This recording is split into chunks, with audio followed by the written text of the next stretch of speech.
Ramos as June, RC Munoz as Carla, Matt Lozano as Isko, and Liza De Castro as Paula. Everyone, meet our cast. At eto na, ayan, nandiyan na sila.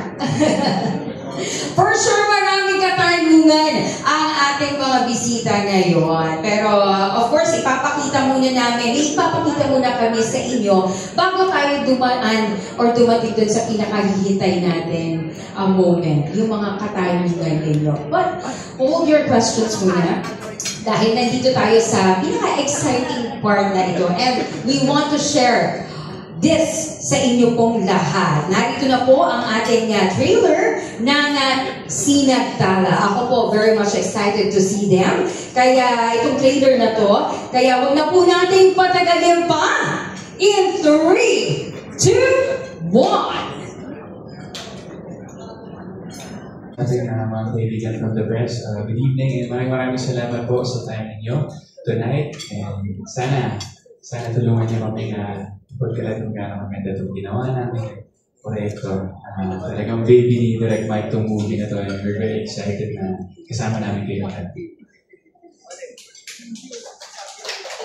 Thank you again. It's always great to see you all. Maraming salamat po sa inyong pagpunta at sa pagsuporta sa movie namin. Sana po magustuhan niyo siya kasi kahit ilang beses ko lang nakita yung trailer na yun, tumayo na naman balahibo ko kasi napaka-importante po yung ng meaning ng movie na to para sa amin and we think na marami din siyang matatouch na lives. So, sana po matulungan niyo kami i-spread. Good evening po sa inyong lahat. Maraming salamat sa time nyo. Gusto ko lang din sabihin na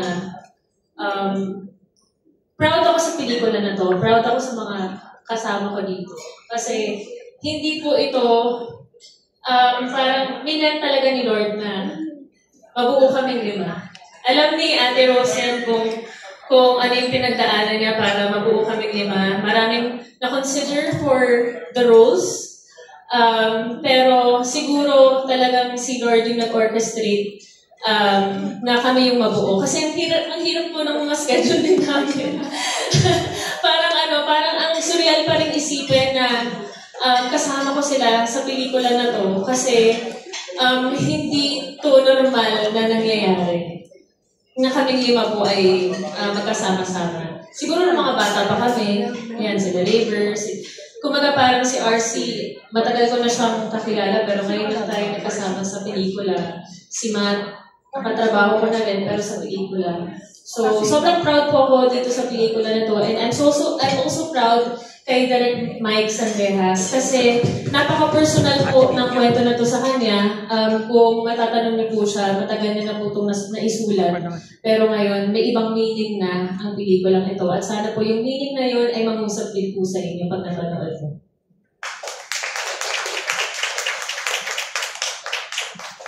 Good evening to everyone. Long time no see. But it's always nice to see everyone. And tonight, we're celebrating a story, a very beautiful story of 5 different people who are connected through the love of music and the love of God. And each character may pinagdadaanan. And here, they find their purpose and the solution in all of their problems. And I feel somehow that a lot of people can relate to it. It's a bit tagos sa puso. Alam mo, when you really did a great job, Direct Mike. When I got the script, it's really beautiful. And I'm also proud na ginawa namin to. And I hope na meron we touch so many lives and we also will be able to save lives after this. God bless. Hello, magandang gabi po sa inyo lahat. Maraming salamat po sa inyong oras na ginugol ngayong gabi. Thank you so much, Tita Tracy, for always loving me. And of course, Direct Mike, maraming salamat po. Ito po kung pelikula niya yan, daming matatouch ng mga art. So, ipapangan po natin na sila. Wala pa. Si Mr. Jimpy Anorcon.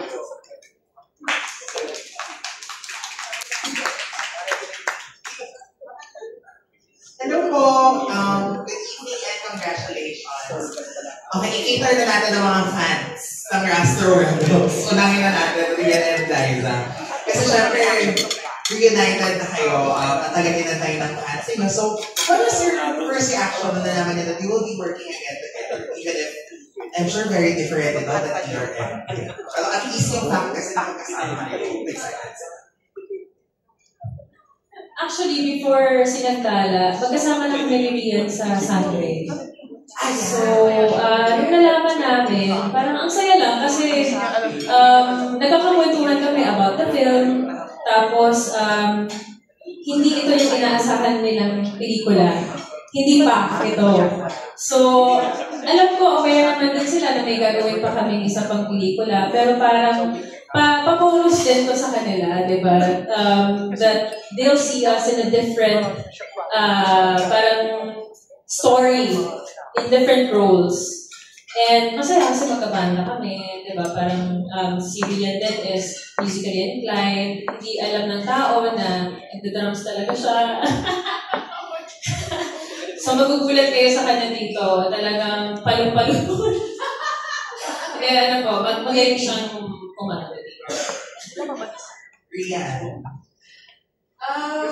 Ayun na nga, so we had already started working sa Sangre, so madalas na din kami nagkita. Pero in the days in between, nakikita na din kasi kami sa Sinagtala. Even if we worked together before, I feel like iba na din yung closeness namin ngayon ni Liza. And ayun na nga, gagawin pa naman namin yung movie na yun na inaasahan nila. Pero I feel that inaasahan ko pa rin yung suporta nila dito.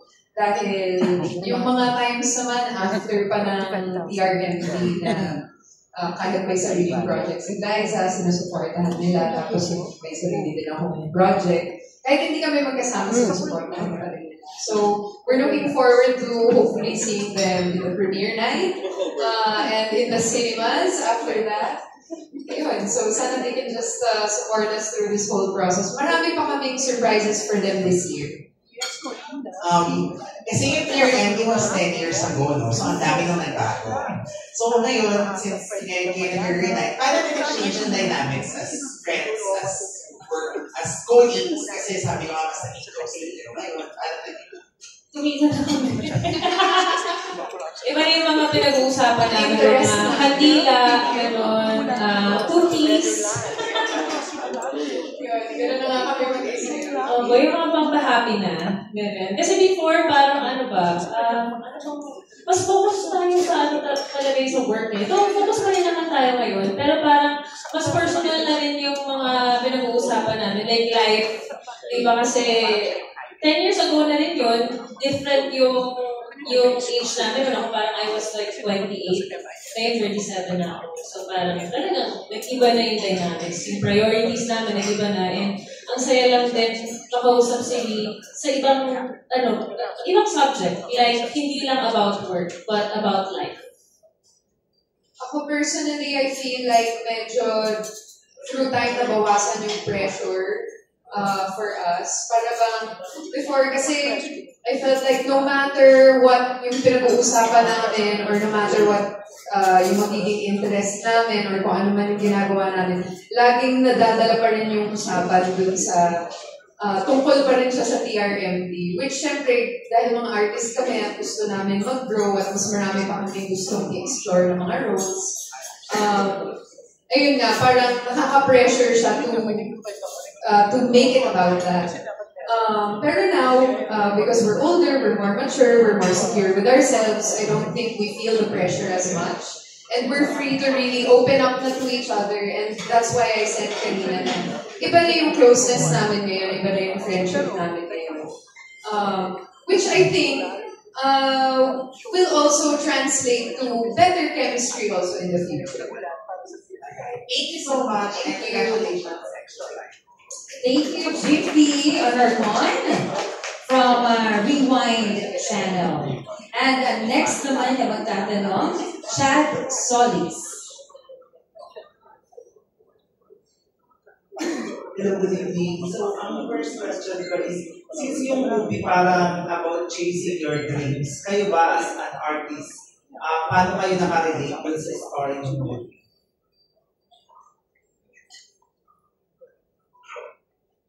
Ako ba?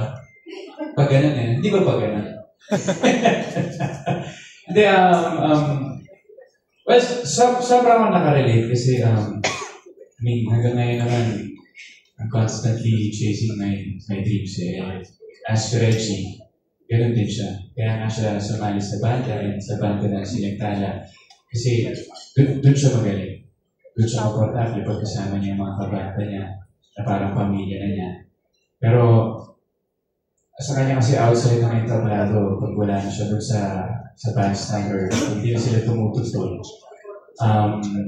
malalim din na yung tao yung pinagdadaanan niya with your daughter and sa nangyayari sa buhay niya. Kaya for me, yun siguro yung nagkasundo. Ako kasi and Reggie, both of us, especially this year talagang, last year and this year talagang, sobrang into music ako. And music talaga yung nagpapasaya sa akin yung 2024 and this year. Especially dahil nahilig ako sa pag-gitara. So nung kinuha ako ni Direct Mike para sumama sa banda to, talagang sobrang saya ko. And feel ko talaga na hindi kami nag-shooting sa ibang mga eksena. Na parang talagang ang tawagan namin sa bawat sa bandmates talaga. Hindi man kami nakita ng holiday season, pero pag nakikita kami, hey, bandmate, gano'n talaga. Ang saya, thank you. Yan nga. Yan.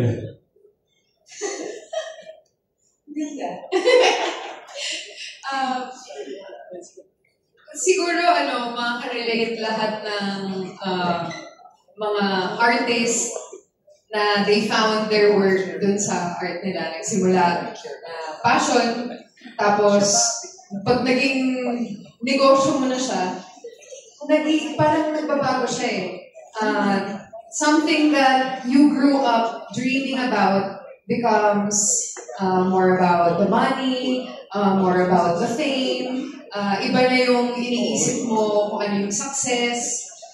So, I feel connected to my character in a sense na yung para bang finding yourself again. Yung nahanap mo ulit yung center mo dun sa passion at pagmamahal mo dun sa ginagawa mo. Just realizing how lucky you are to just get to do your craft. So yun yung dun ako nakakabili. Parang hindi lang dun sa pangarap kundi dun sa purpose. Diba, nandun yung message kanina ng purpose dun sa trailer. Kasi hindi naman natatapos yung mga pangarap natin Kahit na mga bata tayo, ang pangarap lang natin, gusto lang natin maging artista or astronaut, gano'n, or whatever, doktor. Tapos, nung naging artista ka na, iba naman na yung pangarap mo. Nag-asawa ka, nag-iba ulit yung pangarap mo. Pero yung pangarap na yun, may kaakibat na purpose. Kasi kung ang pangarap mo ay pang sarili lang, parang walang fulfillment. Parang siguro sa akin, hinahanap ko, through this film, kasi hinahanap ko yung, ano yung purpose ko ulit. Kasi, may mga bago akong pangarap, pero ano yung purpose ng mga pangarap na yun? Bakit ko siya gustong makamit? At, may isa kayo. So, ayun, parang bakit ko siya gustong makamit? Bakit ko siya gustong pag-effortan? Kasi nandun yung fulfillment. So, siguro dun ang masarap yung pelikula sa akin.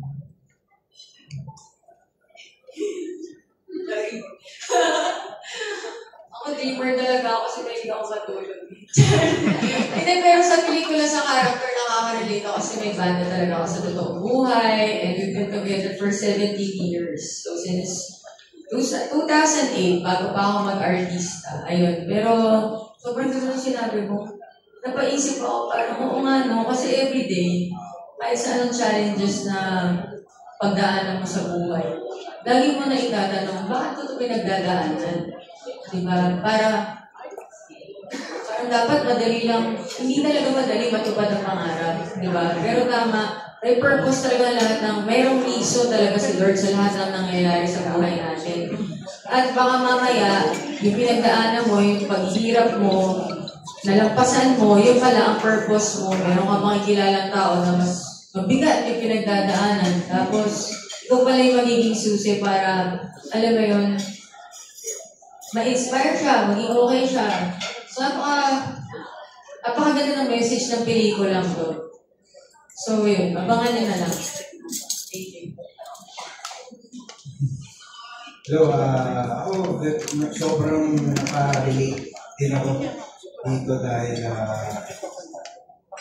dati parang naramdaman ko rin na as artist na subukan ko yung pangarap ko dahil feeling ko hindi ko deserve. Pero napakaganda reminder nitong pelikula na to kasi napaka-importante pa na huwag kang susuko sa lahat ng pinagdadaanan mo sa buhay kasi may something better na ibibigay sa'yo si God. And I think itong pelikula na ito is a gift sa kanila and direct mind. Thank you.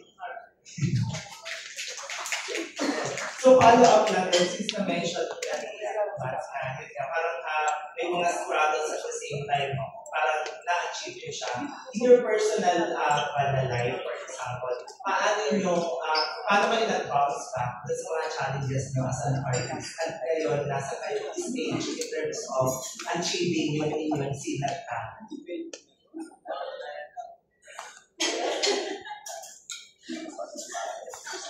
Parang mahirap na meron yung question.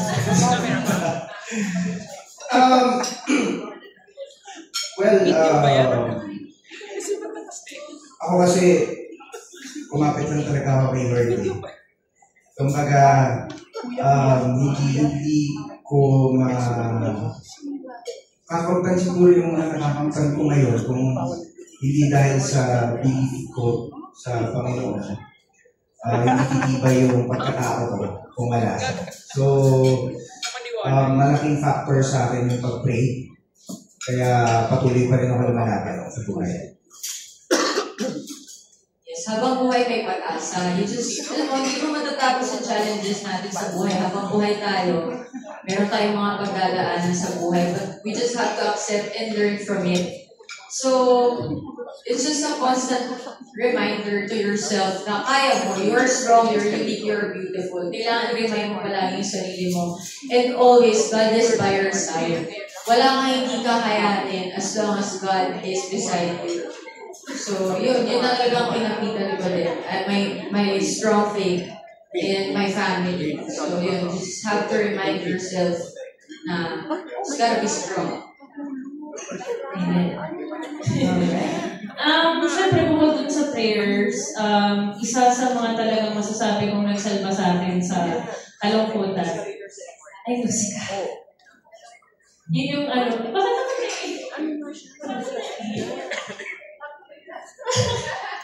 sorry guys, baka feeling ko lang EPMS ako ngayon, so medyo emotional ako. Pero, hindi, pag pinag-uusapan yung music kasi very, sa akin, significant. And para sa akin, gift talaga ni Lord sa akin, sa pamilya ko. Kasi, kami musically driven na family. So, parang every time lang na may struggle, talagang music yung nagpapaano sa atin, nagpapasaya. Diba? Kaya, parang itong pelikula na to, nung nakita ko, akala ko hindi ko na to magagawa eh. Pero again, inalaw ni Lord na mapasama ko dito, makilala ko si Direct Mike na matagal ko nang gustong makatrabaho kasi nung napanood ko pa lang yung tulad ng dati na sa Cinemalaya, sabi ko, uy, astig, may gumawa ng pelikula tungkol sa Dodon, tapos musical, tapos yung mga original songs, ganyan. Tapos dito, isa sa mga talagang ikaka-proud ko din ay mga original songs po yung kinanta namin. Tapos hindi ko talaga yung kumanta doon. Nag-record kami. Tapos ang gaganda rin ng mga, it's such a pleasure and a blessing to work with talented musicians na talagang deserve din na marinig yung message ng kanta nila. So ayun, para sa akin talagang music saves lives. At kapag malungkot ka, yun, di ba? Music naman talaga yung nagpapasaya sa atin. Simpleng kanta, pero ang laking bagay na ang laking tulong sa mood. Ayun.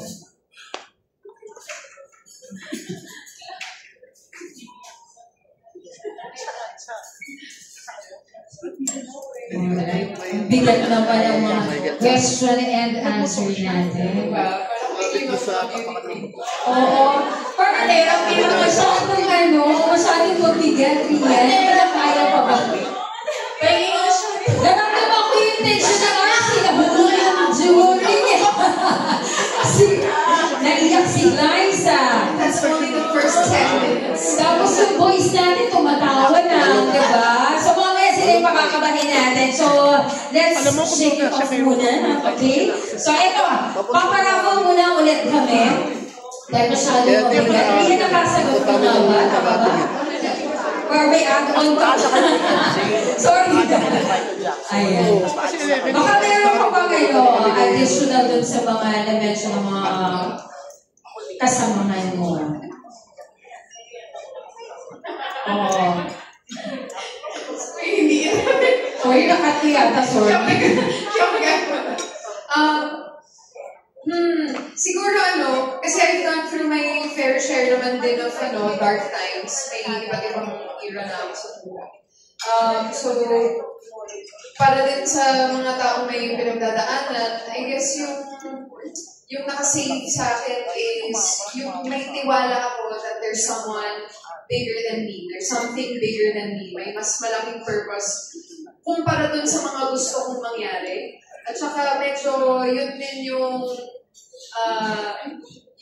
naging deciding factor ko para mag-give up na ako magplano. Kasi minsan plano ako ng plano, tapos doon, usually, yung mga parts of my life that go wrong, yung ako yung nagplano. Yung mga parts of my life that go exceptionally well, better than I could ever imagine, wala akong kinalaman doon, binigay lang ni God, na wala akong... So, ayun, naniniwala ako na may bigger purpose ako. Naniniwala ako na there's something bigger than my plans. And life is always changing. Kung may bad times, alam kong magbabago siya. Tapos kung may good times, alam ko din magbabago, pero hindi ako natatakot doon. Kasi, may tiwala na din ako na binibigay sa akin yung mga hardships na kaya. Oo naman, si River. Kaya natin si River. Gusto mo ba sabihin natin ngayon na natin? Hindi! Babawi kami sa'yo. Ano lang naman, simple lang naman yun sa akin. Siguro huwag tayong matakot na magkakali, pero sumabak sa buhay. Lahat naman tayo may struggles. Hindi naman araw-araw masaya at lahat ng gusto natin yung nangyayari. Talagang yung mga bibigat na darating sa buhay natin, mga pagsubok, pero sabi natin, yung natin ibibigin ng Panginoong Diyos ng problema na hindi natin kakayanin. Just get to and let God. In my case, sa trabaho kasi, for me, nakatulong sa akin yan, nag-surround ako I surround myself with my closest friends, sobrang close ko sa family ko, hindi nakatulong sa akin, ay mga mahal ko sa buhay. Ang pinakamabigat na nangyayari sa akin is, syempre lahat naman, sa nangyayari ito, nung wala yung parents ko, especially my mom, kasi sobrang close ko talaga sa akin. Up to now, yung struggle lang doon na gusto ko nakikita niya lahat nito. Pero alam ko naman na nandiyan siya na nakagabal tayo. So, ayun, talagang when adversity hits, learn to fight through it with God and sa buhay. So, lang talaga. Fight lang sa buhay, di ba? Yun. Saka sa trabaho, Ayun, maraming salamat, Sparkle. Tita Tracy at my hunter, Ira Lasana. And Tita Rose at Direk, thank you po. Ganda ng proyekto. Sabihin natin panalo. Ayan. Nag-smile na ako kasi baka lang tayong umiyak dito. Si Raymond lagi niyang dadaanin sa joke, pero actually malalim siya na kasi he's here. Defense mechanism tayo magkapatid din. Baga lahat ng mga mabibigat na doon na lang sa house. Pero pag dito kasi talaga. Pero totoo naman, pag nakikita ko sila, at saka itong movie nito talaga, sobrang saya. Kaya nung last day namin, alam ni Direk, talagang parang ayaw natin matapos lahat talaga eh. Kasi Step out is real. so, sa kaunting panahon magkakasama kami, parang nagkaroon ako ng mga kapatid sa industry ulit, hindi ko inaasahan. So, ayun. Thank you, Direk, for this. Palakpakan naman natin. Siyempre, tatay namin. So, ayan na. Okay na. Masaya na to. Yes! Ang ibang pelikula po ang mikropono sa ating mga press people. Para sa pagpapatanong po ulit natin, tawagin natin si Don Serminio. Ano na para medyo light. Kasi hirap na nag-iiyak. Ang nga yung third question pa lang. Anyway, sa estado ng buhay nyo ngayon, ano yung theme song ng buhay nyo? So, sa gitna muna, ha?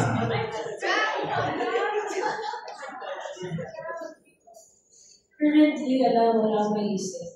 Okay lang naman may pinagdadaanan talaga kayo. Kung yun talaga yung theme song ng buhay, wala naman tayong magagawa.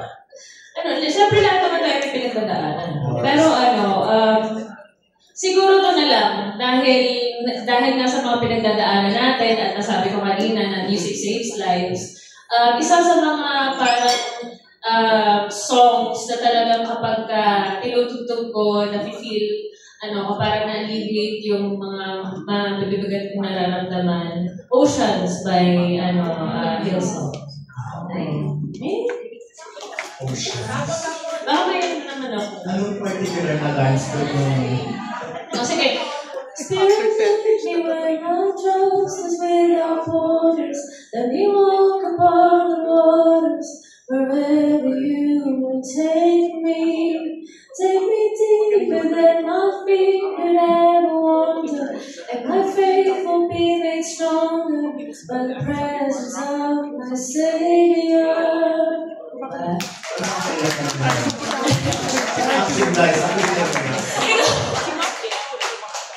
Ayun, next. Rian. Yun din yung akin. Kinanta niyo na nga rin eh. Tapos naisip ko din yun. Now I have to find a different. Finger yan, Mark. Yun na lang. Ngayon, yung estado ng puso mo ngayon, sure, very happy ka naman. Pero ayoko naman i-describe yung buhay ko sa labas ko. Ang lawak ng buhay ko eh. But yun na nga. Bakit yun? Well, tulad nung sagot ko kanina, parang tinanggal ko na din yung yung tiwala ko sa sarili ko at saka yung urge ko na magplano kung anong gusto kong gawin, gusto kong mangyari. Ayun, yun din yung lagi kasi ng lyrics for me. Na kung saan mo ko dadalhin, just let my faith be stronger so that I can do it. Hindi nakikita. Okay yun din. Oy, may sobrang ganda kasi talaga ng kanta na yun. Sobrang ganda po talaga ng meaning ng song na yun. Ako kasi, na lang, the best is yet to come, BTS. Kasi sila rin nagpapasaya sa akin. May mga maraming times talaga na sinave ako ng BTS. Tapos malapit na sila lumabas sa military. So, yay, gastos! Kaya nagtatrabaho na po ulit ako ngayon. Para may pamilya akong ticket. May pambudol. Ayun. Pero yun po, kasi alam ko, naniniwala ako na maraming kahit sa dami ng pagdaanan ko, the best is yet to come. And this is my year. Ay, sige. I'll share it. na magiging blockbuster ang sinagdala. Okay. Parang ang hirap pala. Grabe tutungin nga. Siguro mapa ang SB9. Siguro gusto ko rin pasalamatan din siyempre yung mga magulang. Kasi wala ako dito may binibigay sa kanila. And siyempre si Tita Tracy, para ko ng mami ko. Siya ang nag-ano sa akin. And paano lumabas? And yun, mapa. Pwede ba yung song ng mapa para? Sample daw muna and then Sample. ay yung chorus lang. Kasi ba ako Pwede ba yung mapa parang ano, yung parang makabawi mo sa magulang. Parang ikaw naman yung Christian Grey. pangalan. Christian Grey. yun. Kaya huwag mag-alala, hindi kitang iyong matatana. Pahinga muna, ako nang lahat. Labis pa sa labis ang iyong nagawa, mama. Pahinga muna, ako na.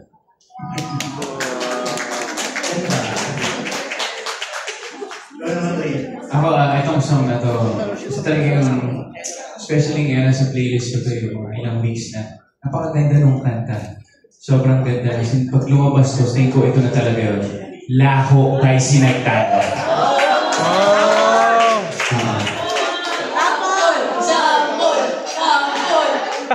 Diba?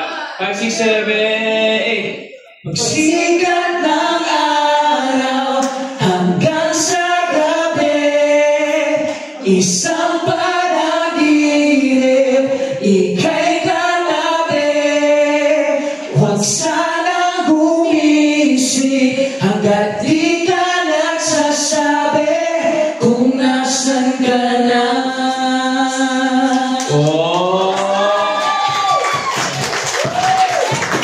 Na-feel mo yung drums ko na, no? Thank you very much. Gusto mo follow, mamaya na. Kung may naisip din ako ng bago mamaya.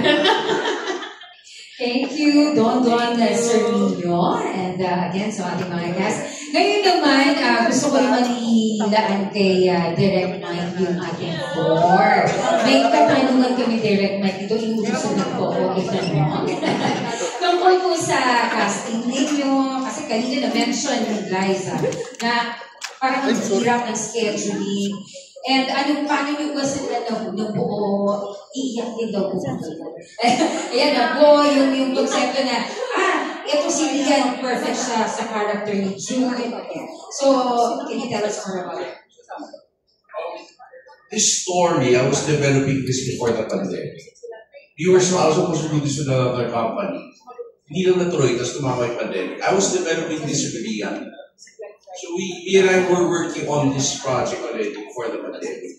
With regards to the others, the one that you can give credit to for the best in the cast maybe is Mama Rose, our live producer. So, namin sasagot ng tanong na yan, si Mama Rose. Iyak ka direct eh. Iyak yan. Iyakin yan.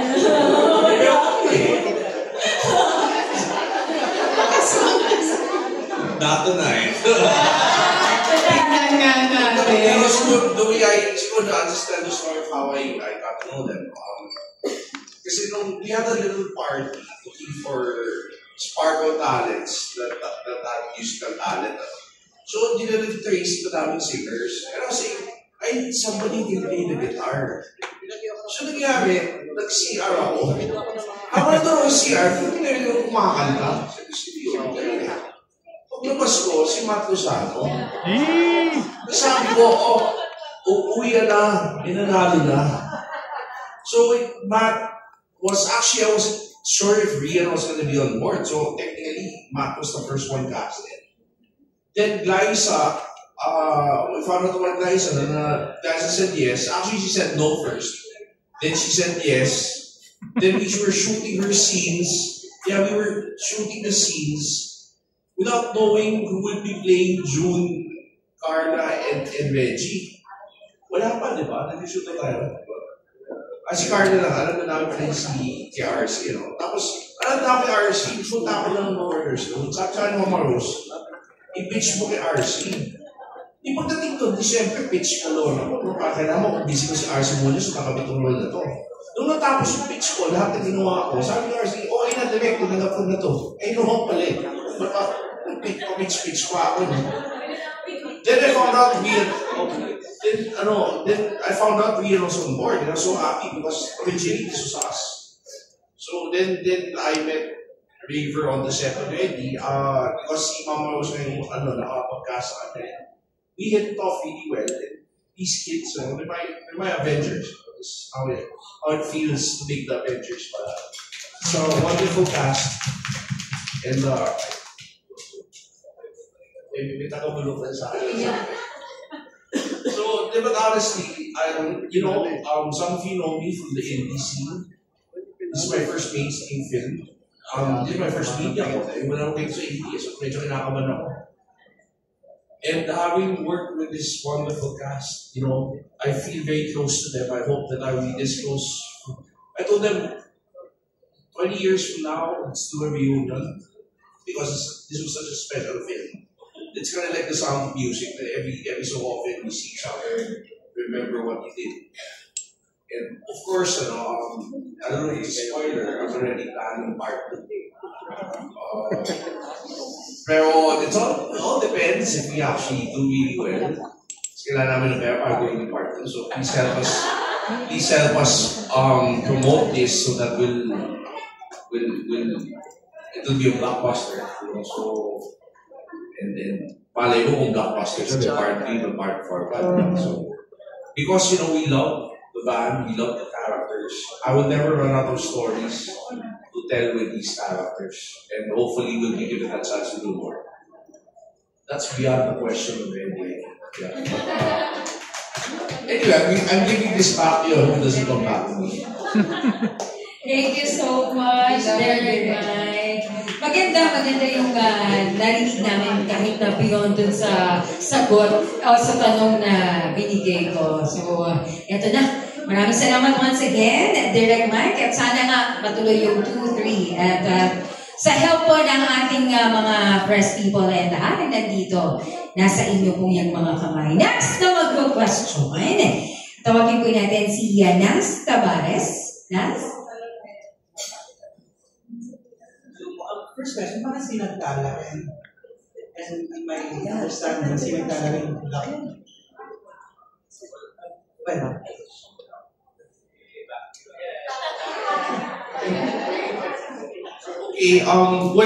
yung Sinagtala Productions, kasi they're a new company. So they asked me, ano yung magandang pangalan ng production company? Pwede ba Sinagtala na rin? Hindi nang iisip. Sige, why not?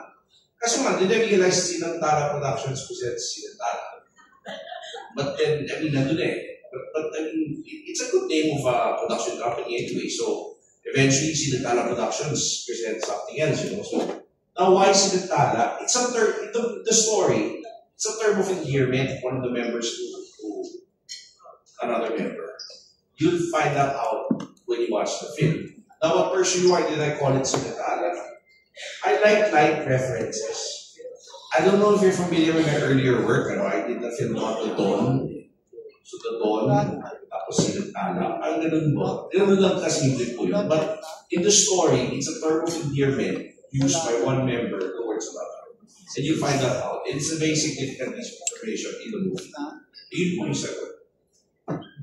For the cast, ano yung parang pinagdaanan ng character nyo na nakarelate kayo sa singer and as an artist? Liza? From middle naman, tapos pabuka tayo. Ego, Mona? As an artist, yung struggle ng banda, though hindi naman namin talaga pinapangarap ang mainstream kasi metal kami. So yung struggle, actually, sa character, medyo mabigat kasi talaga yung pinagdaanan ng character ko. Yung parang, masaya ako sa life. Hindi ko alam kung ano ba naisip ni Direct Mike na pinahirapan niya ng sobra si Carla. Pero sa pagiging artist, ano ba tayo dito sila? Labas ka? May nakarecognize sa atin sa... Gusto ko yung kanta niya, di ba? May isang gano'n naman. Sikat tayo. Sumikat tayo, tapos nag-disband, nag-hiatus, tapos parang nag-reunite.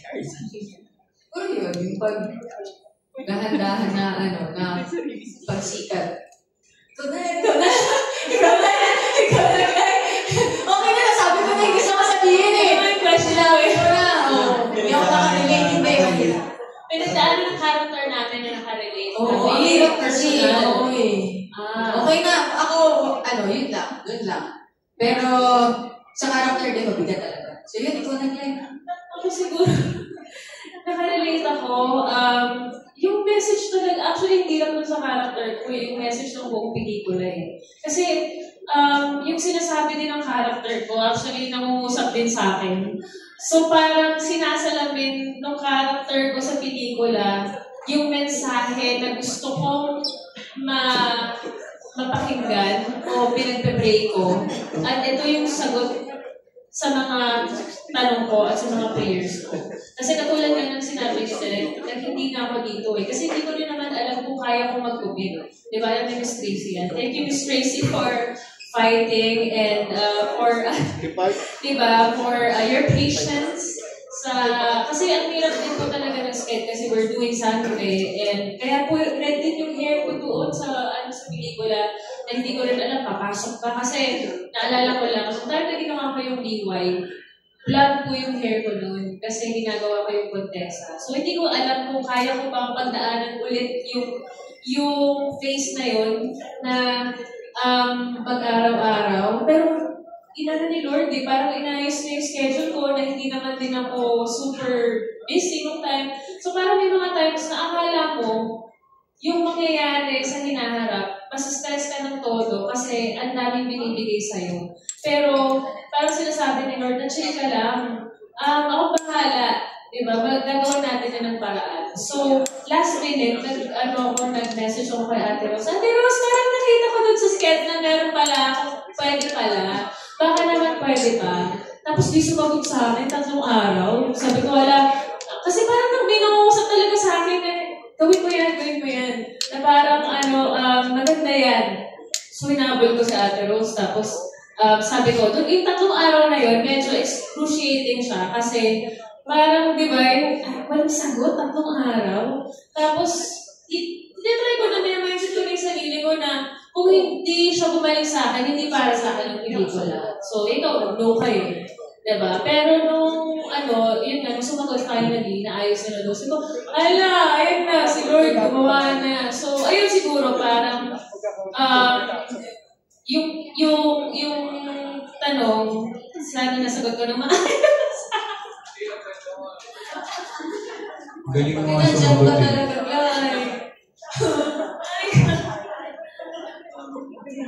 Kaya ikaw yung band leader eh. Baka pa lang po. Liza, bata pa lang kami. Doon na po kami mapupunta. Mga kaibigan, yun po talaga yung rason kung bakit ako yung naging band leader. Kasi po, sabi ko naman yung edad ko kanina, hindi ko naman tinatago, di ba? Pero, si Raper kasi talaga hindi ko ma-imagine na makakasama ko, tapos lala ko siya ng ganyan, dati... Hey, batchmate! Batchmate! Hindi, pero sobrang proud ako dito. So, sabi niya sa akin, magiging proud ba ako sa pelikula na to? Kasi hindi na ba ito napapanood. Pero sabi ko, maniwala ka sa sarili mo na mahusay ka, na ipagmamalaki mo itong pelikula na to. So, excited ako na mapanood. Huwag kang iiyak dito. Pag ikaw umiyak ka, naiyak na ako, nung sinabi sa akin yung Leslie, naiyak na ako kasi coming from her, sabi ko, walang biro, halong biro, talagang big deal yun for me kasi alam naman natin. At doon na naman mapupunta ako sa... kalibre ni isang Liza De Castro pagdating sa larangan ng industriya natin, di ba? Actually, lahat naman sila mga nangihidolo ko. So, abangan po natin yung sagot ng next contestant. Tinataan ko na nga siya.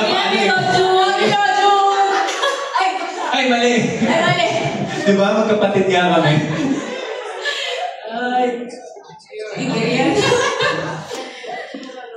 Hindi ko alam kung ako yung commercial break ng kalokohan o yung kalokohan yung commercial break sa sagot. Wait, wala ako.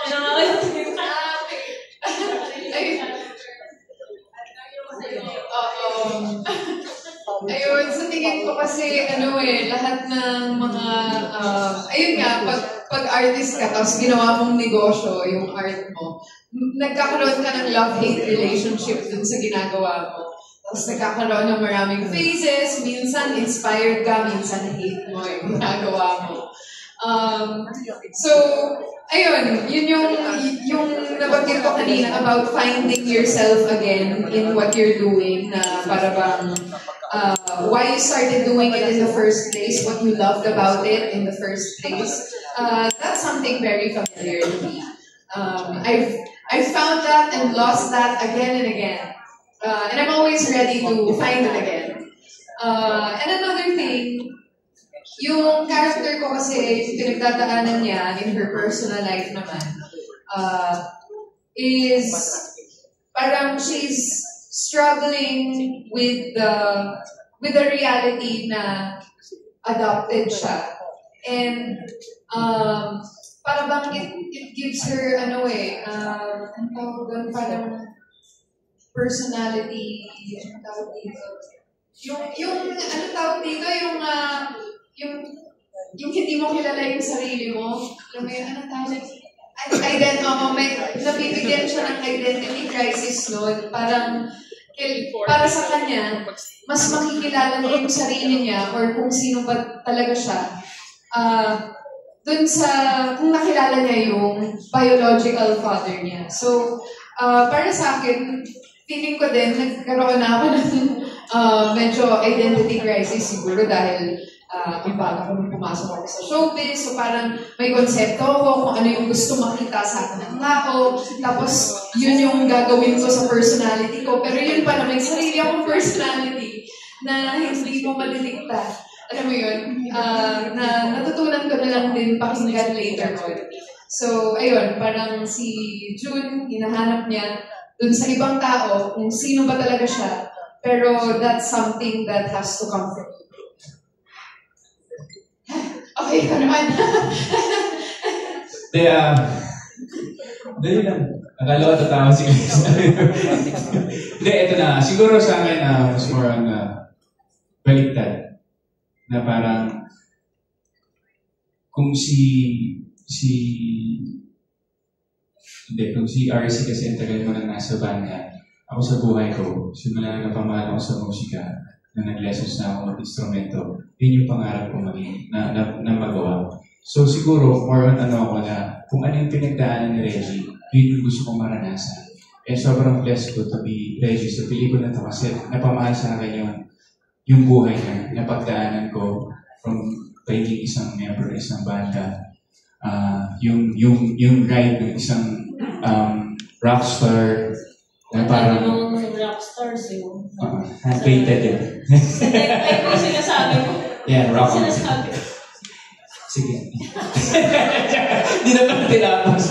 Yung pagiging rockstar, yung sariling struggle niya sa buhay outside ng banda. Like, kasi pag sa totoong buhay naman like tayo, kayo, or kung sino man sa industriya natin, at tayong lahat. Pag sa mga banda rin natin, mga iniidolo natin, di naman natin alam kung anong pinagdadaan nila pag wala na sa isang tablado. Pero pag nandun sila at ginagawa nila yung mahal nila at yung mga musiko na inaalay nila para sa atin, ramdam natin yung inspirasyon na binibigay nila. And sobrang inspiring ng film. Sobrang inspiring ng 5 personalities o tao ng character sa ginagawa namin yun. Kaya yun yung gusto ko rin ma-experience ng tao through our film. Kasi yun yung experience ko nung ginagawa ko ng pelikula. Yun. Totoo ba? Sa Miriam ka, totoo ba? Sa filter yun. So ako, hindi pa pala tapos, nandito pa pala. Kumain yung sagot ko eh. Hindi, ito, nakarelate ako kasi banda rin ako, former, hindi ko pala ako number. Nag-disbanding kasi ko ng banda ko, yung Signet. And yun pala sobrang relatable na kasi alam ko yung pakiramdam nung nag-disband kami. Alam mo yung parang kung nawalan ng girlfriend. Ang sakit. Pero, nakarelate din ako. Hindi man kami nag-reunite ng bandmates ko. Well, best friend ko pa naman sila. Pero na-reunite ako with my music. Kasi nung nag-sign up ako with Sparkle, I started writing songs again. Tapos nakapag-release ako ng tatlong single. So, yun palang nakarelate na ako doon. And dalawang passion ko ngayon, acting and my music. Because of Sinagtala, napagsama sila. And may ano pa po ako?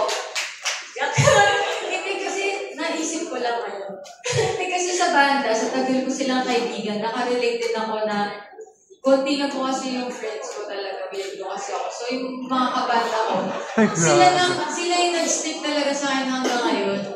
So talagang ang nakarelate ako sa mga struggles mo pala sa buhay, yung mga totoo mong kaibigan, sila talaga yung matatakbuhan mo sa oras na parang walang-wala ka talaga. So, ganun po yung samahan ng Sinagtala. Yun yung nakarelate na. Kasi mga boys ko, isa tawagan ko lang, pare, kung tayo, may problema ako, bro. At talaga, sige, isa tayo. Alam mo yun, so parang Sinagtala, parang ganun yung ano namin, yung samahan namin. Yun lang. Pero, kaka si RC, kasi sa movie na to, malalaman nyo kung ano yung go-to word namin sa bawat isa, na kapag sinabi namin yun, kahit ano pang ginagawa ng isa, talagang sa kloro agad. Talagang bitaw lahat para makita yung kabanda niya. So, yun yung sinasabi ni RC. Thank you po. Salamat, Nance Tavares. And next natin na magtatanong, si Gorgie Luya.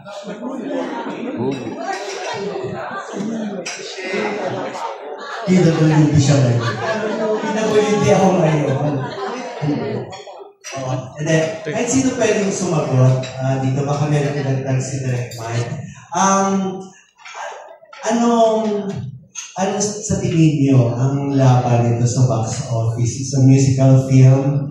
Tapos yung title ng movie, akala ko, sorry, direct habang akala ko kasi historical film, nung narinig ko yung Sinagtala na isasali sa Metro Manila Film Fest. Ano pala, pangalan pala ng isang band. So, ano sa tingin ninyong laban nito sa box office na pwedeng puntahan ng mga nahihilig sa banda, pwedeng panoorin ng mga nahihilig sa banda ng mga kabataan? Si Derek muna, pwede. Ayan po, si Miss Rose, may sinasabi. Tita Rose. Miss Rose, bubulong-bulong ako dyan eh. Nakita na niya, bubulong ka sa... Tayo.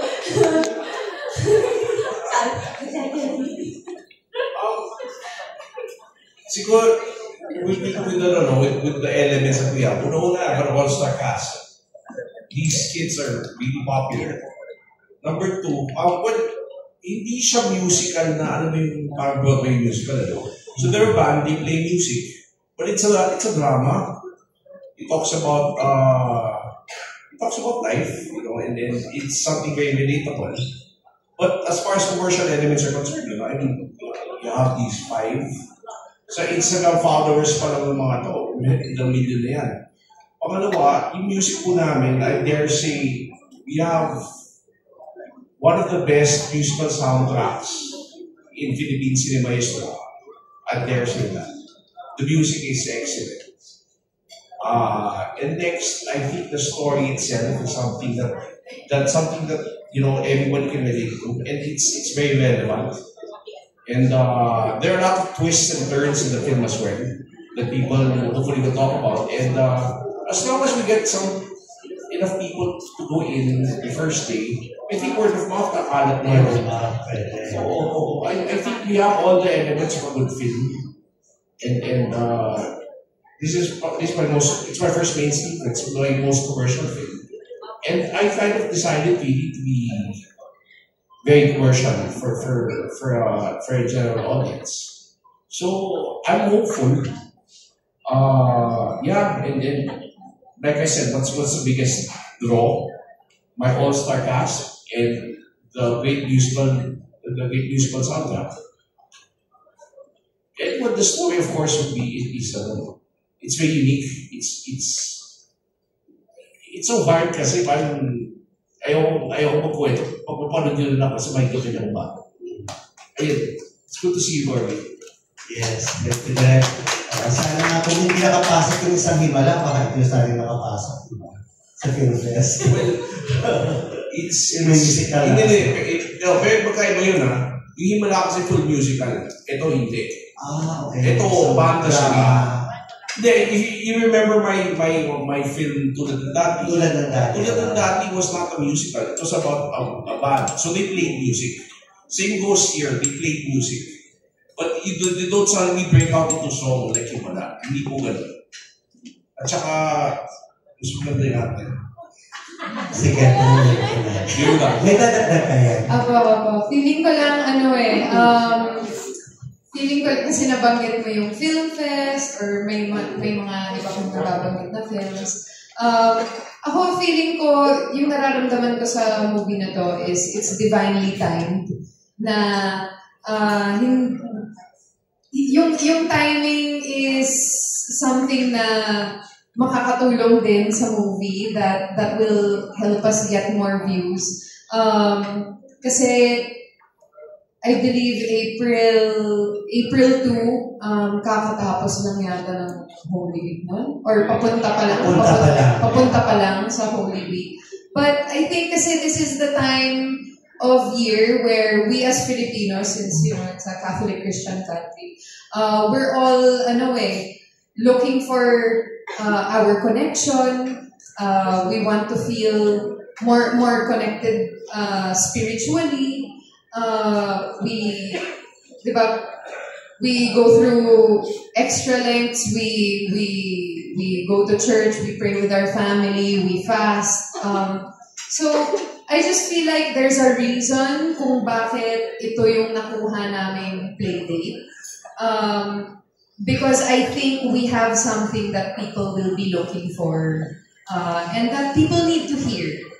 And we really feel that hopefully a lot of people watch this movie because it's touched us individually in so many ways.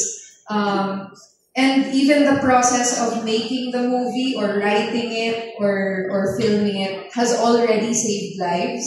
So I feel like when people watch it, it will probably save more lives. Yeah. Okay. Honestly, minsan, papitik-pitik lang ako, ganun. Pag trip kong kumanta o pag trip kong mag-record, I've never been able to take myself super seriously as a singer kasi Pilipinas sobrang musically inclined ng mga tao. At saka mas maraming mga tao dyan na mas malaki ang range kesa sa akin. Ako, ito lang yung range ko, tapos alam mo yun, minsan nasa tono, gano'n. Pero, ayun, minsan nga, pag feeling ko may gusto kong sabihin through a song, doon lang naman ako nagsusulat or kumakanta. I-enjoy ko naman siya, pero I don't know if I'm the type of person that will make a full album. I think a single here and there. And then, not naman for people want to listen to it, it's okay. But it's not naman din for it to become a craze or anything. Yung parang ako kasi ginagawa ko lang siya kasi I feel like I have something to express. Tapos pag na-express ko na siya, okay na. Okay ka na. Pero tuloy-tuloy pa rin, gumagawa ka pa rin mga songs.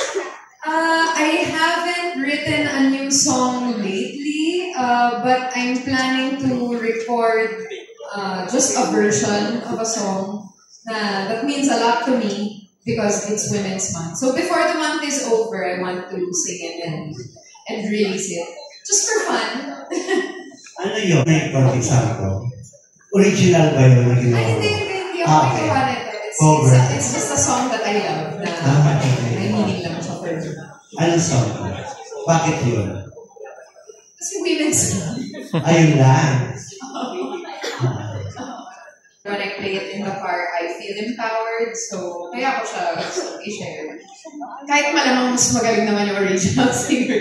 Na anong song yun? I am woman, I am fearless, I am sexy, I am kind, I'm unbeatable, I'm creative. Honey, you can get in line. I am feminine, I am masculine, I am anything I want.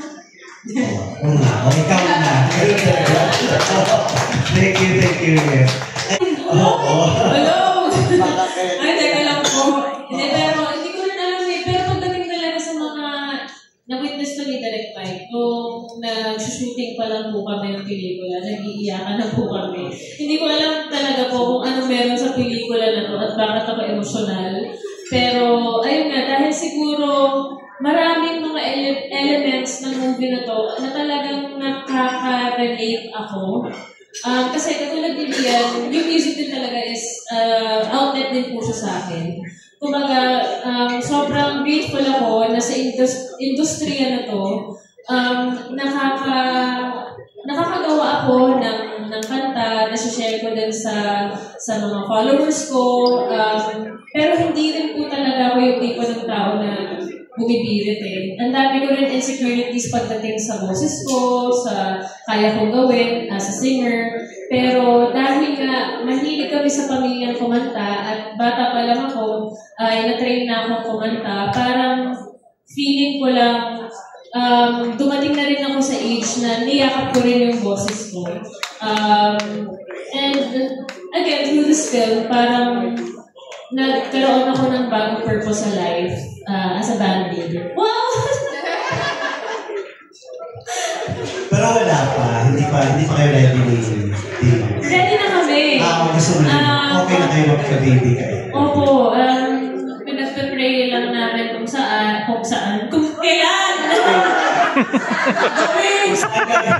Sorry! Wait lang! Ito kasi kumain kanina. Hindi ako kasaya kumain. Sobrang nervous po kasi talaga ako din dahil first time namin ito ginawa sa isang media ko na tumugtog tapos may gitara. Hindi rin ako masyado nakakapag-practice. Pero, ayun, parang lutak po ako kasi hindi pa ako kumakain. Sabi ko, after na lang ng media ko na kumakain. Kaya, sorry po. So, ano pa naman nasabi ko? So, ready na kayo? Ready, oo. Ready ka na maging mami? Yes. Parang isa yun sa, hinihiling ko rin kay Lord. Pero kung kailan na ibigay, ayoko naman din kung i-pressure yung sarili ko, i-pressure ako dalawa ni David. Kasi ang hirap din ang sitwasyon namin na pag-alungganan din kami. Pero, nananalig ako na kapag dumating yun, si Lord yung nagbigay. So, siya nakakaalam kung kailan parating yung order. May River naman. River, family naman talaga kayo mga singers, di ba? Pero, lalo ka bang, sabi mo kanina, gusto mo mapalapit na sa music? Malaki na nagawa ni Julie sa'yo, kaya malapit sa music. Opo, definitely. Kasi naka-inspire talaga sa akin si Julie na mahalin yung music lalo. Kasi nga, alam naman na lahat na talagang pag sinabi mo si River, manalayo. Pero, especially nung talagang minahal ko ng todo-todo si Julie, minahal ko na rin talaga yung music. And alam naman niya yun, maswerte nga ako kasi palagi akong may voice coach, libre pa. So yun yung influence and nakatulong mo sa akin magbigay ng kumpiyansa. And every time na, especially pagka kasama ko siya, yun kasing wala sa akin yung kumpiyansa. Iba yung kumpiyansa ko pagdating sa sayo, pag umaarte ako, iba rin yung kumpiyansa ko pagdating sa kumakanta. And siya isa mismo nagpo-push sa akin na kumanta ka ng kumanta kasi sayang na dahil nga marunong ka naman. Nandun yung boses. Maganda yung boses mo. Yan ang mga bandmates ko. Pero yun nga, will ni Lord na mapabilang dito, nakagawa kami ng music together. Ibang flavor po ang mapapanood niyo sa pelikula niyo. So, tayo yun. Pero yung music na nagawa namin talaga maganda talaga. And hindi naman po namin yung parang ginawa lang namin ng wala lang. Talagang pinagandaan namin. Gaya ni Rian, sinasabi niya, di ba, ganun lang siya. Pero bukod sa magaling siya kumanta, magaling siya pumalo ng drums. Sino bang may alam na magaling siya pumalo ng drums, di ba? And bukod sa magaling na siya, inaral pa niya ulit para dun sa movie. Kaya siya talaga yan. For me, siya yung pinakamahirap na instrumentong ginagawa dito. So, ang galing. Si Glyza, alam naman natin na magaling mag-gitara, sobrang talented. Bata pa lang ako, totoo naman, batchmate ko. Hindi, magaling na siya at mahusay na sa lahat. Si RC, ganun din, napaka-talented. Si Matt, ganun din. So, parang ang swerte ko na mapabilang sa ganitong cast na talagang nung binagsak ni Lord yung talento na salo nilang lahat. So, yun, masaya ako sa pamilya ko na sinagdaan. Okay.